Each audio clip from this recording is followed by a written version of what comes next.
Well, that was certainly something. May not have been my favorite had film come out last year, but again, nowhere near as bad as some people are making out to be. Hey, anyway, now that's streaming on Disney Plus, I thought I would give you my first viewing thoughts on the Lion King prequel Mufasa, and it's certainly a movie that exists. Yes, and it's more or less what I expected when you have award-winning director Barry Jenkins being joined the long list of directors who goes from making more prestige fare here to like a effects-driven family musical. Oh, and I may not have enjoyed as much as Sonic 3, but I certainly don't regret watching it. I mean, I still maintain that debate around the two of them just got silly after a while. I mean, as someone who was arguing they would kind of have like a mutually beneficial whole run correctly, in fact, as much as like how I did with like a small scale Barbenheimer of sorts, or it's mean, special. I think it was kind of weird, especially since we weren't really making this argument when Moana 2 was alongside Wicked and Gladiator 2, so let's begin. I will say that I understand and why this one got made. I mean, regardless of your thoughts on how it should just exist as on a basic level, I mean they started talking about this not long after the 2019 version of the original movie made a billion dollars worldwide, right? And even with your feelings about this one, whatever that might be, it is clear that this imprint in particular still commands a sizable fan base, and with the amount of money the 2019 film made, of course they're going to keep milking that for as long as they could, and it has some pretty solid legs, as well. Hell, making actually a pretty solid 250 million plus domestically and over 719 million dollars worldwide. So not as big as its predecessor, but still, pretty solid numbers. And it's not my favorite addition to Lion King canon, I will admit. And I was indeed correct about the parallels to who Shakespeare's work, and again elements from like the King Richard and King Henry IV cycles, especially. Where the heir to a royal bloodline is separated from his family as a child and has to make his way back to the throne amidst a lifetime of inhospitable figures. And oh yes, and as for the villainous white lions, I don't have anything major against that to add, since it's no more odd to me as a villain than having the ultimate life form sound like Johnny Silverhand, and and to me, I just my first thought every time I see a white lion, I just keep thinking about that metal band and their hit single "Wait," especially. Admittedly, Jenkins and the rest of the crew do put interesting spins on familiar iconography and story elements in ways that made them feel unique to this particular edition. I mean, they've done everything from afternoon sitcoms like Timon and Pumbaa to even surprisingly dramatic ones that were on the preschool blog.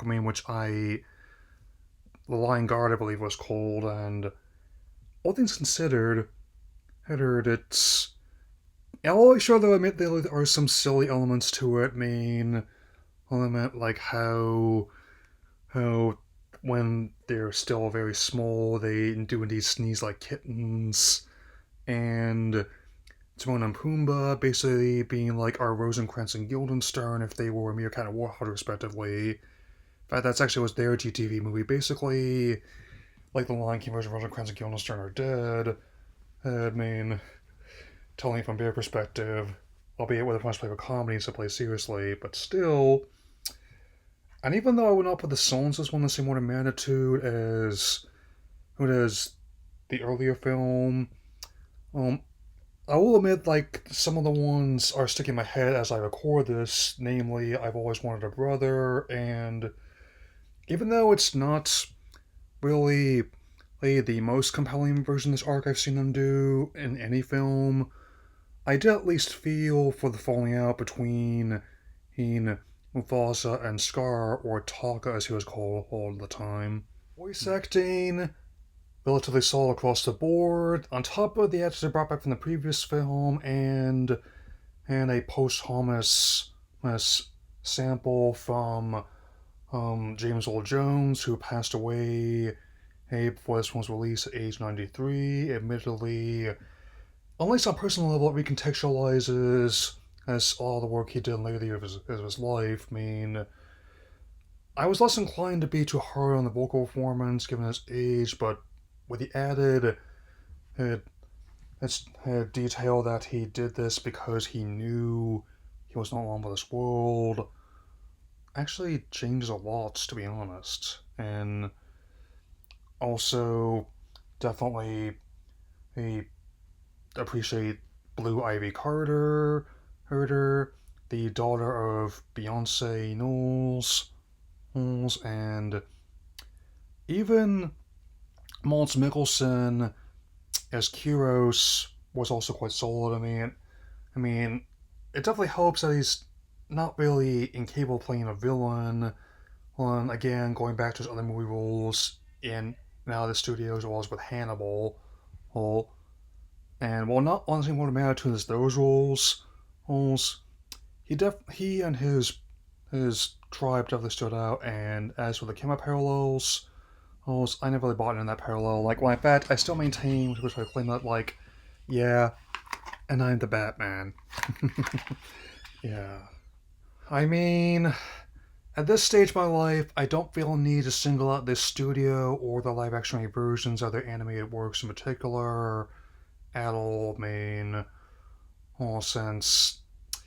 In fact, my first thought when I saw the weekend results was, well, this isn't going to get sold overnight. Right? And I still maintain that there are far worse things you can show your children for a couple hours, and it would not even rank in the top 10 or even top 5 worst films I've seen to come out of 2024, let alone on my lifetime alone. And it's definitely one I'd have no problems watching on a particularly stormy evening, much as what I'm going to be experiencing tonight. It's I definitely would not put this on the same. It didn't quite wow me the same way other family works that came out last year.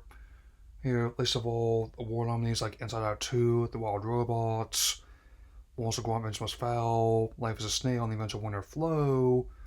But I definitely he would have no objections to watching again, even with the sing-along version, perhaps. I mean, some person said he never cared for Hamilton that much. Well, I never cared The Apprentice that much. We all have our likes and dislikes, I suppose. If I had to say what I think about it right now in one numeric rating, it would be like a 3 out of 4, or 4 out of 5. That kind of like that, basically. I mean, so not a masterpiece by any means, but certainly not a disaster either, basically. Anyway, hey, that's all for now. I know that one last Nintendo Direct before the Switch 2 Deep Dive is streaming tomorrow morning. I will talk about that after it streams, but first, have some unfinished business with other stuff I'm meaning to talk about. You'll have to see which one I tackle first. That'll be all for now, and take care, everyone. Hmm.